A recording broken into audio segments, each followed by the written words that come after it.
नमस्कार आप सभी को। शौर्य गाथा, शहीदों की विरासत, हम सबका अभिमान 5वें एपिसोड में आप सभी का स्वागत है।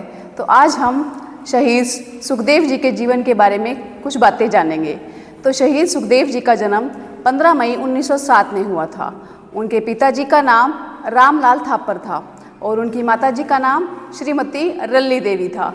लेकिन सुखदेव जी के जन्म के कुछ समय बाद ही उनके पिता की मृत्यु हो गई थी। उनके ताऊजी ने उनका लालन पालन किया, तो उनका जो जीवन था बहुत ही अच्छे तरीके से व्यतीत हो रहा था। लेकिन बचपन से ही उनके अंदर देशभक्ति की भावना थी। वो बचपन से ही क्रांतिकारी बनना चाहते थे। उनको बचपन से ही किताबें पढ़ने की लगन थी। जब बाकी बच्चे खेल कूद में अपना समय व्यतीत करते तो सुखदेव जी अपना समय पढ़ाई में व्यतीत करते। उनकी पढ़ाई की लगन बहुत ज़्यादा थी। समय बीतता गया।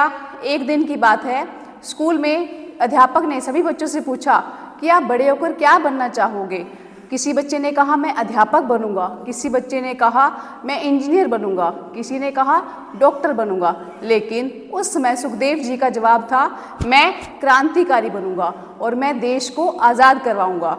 तो इस बात को सुनकर सब बच्चे हंसने लगे। लेकिन उनकी जो अध्यापक जी थे वो बहुत ज़्यादा गंभीर हो गए कि इतना छोटा सा बालक और उसकी इतनी गहरी सोच। तो इसी सोच को मायने नज़र रखते हुए उन्होंने सुखदेव जी को कुछ किताबें पढ़ने के लिए दी और उन किताबों में देशभक्ति से जुड़ी हुई बातें थी।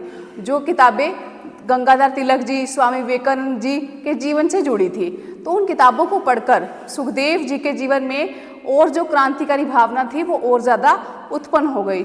एक दिन की बात है, गली में कुछ बच्चे खेल रहे थे और कुछ ब्रिटिश सरकार के लोग आते हैं और एक बुजुर्ग व्यक्ति को बेवजह तंग करते हैं। तो इस पर सुखदेव जी सोचे कि ये तो गलत बात है। तो वो भागते हैं, अपने ताऊजी के पास जाते हैं। वो कहते हैं ताऊजी, ब्रिटिश सरकार के जो लोग हैं वो एक बूढ़े व्यक्ति को परेशान कर रहे हैं, उसको मार रहे हैं। तो इस पर ताऊजी कहते हैं जी हम क्या कर सकते हैं, क्योंकि ब्रिटिश सरकार बहुत ज़्यादा मजबूत है, बहुत ज़्यादा कठोर है। लेकिन सुखदेव जी इस बात पर कहते हैं कि अगर हम अभी नहीं लड़ेंगे तो हम अंग्रेजों से गुलाम ही बने रहेंगे, हम अपने देश को आज़ाद नहीं करवा पाएंगे।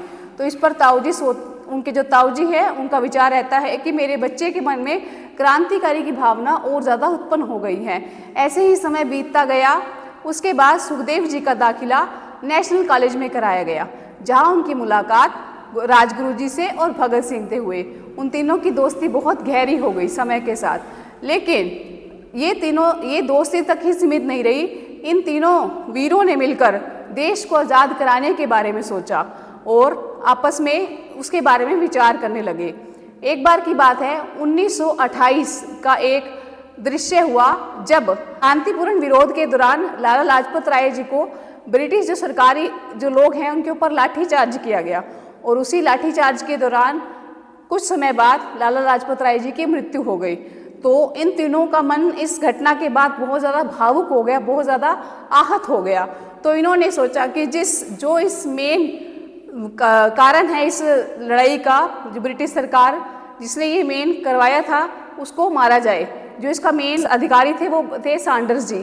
तो उन्होंने तीनों ने मिलकर योजना बनाई और सैंडर्स को गोली मार दी।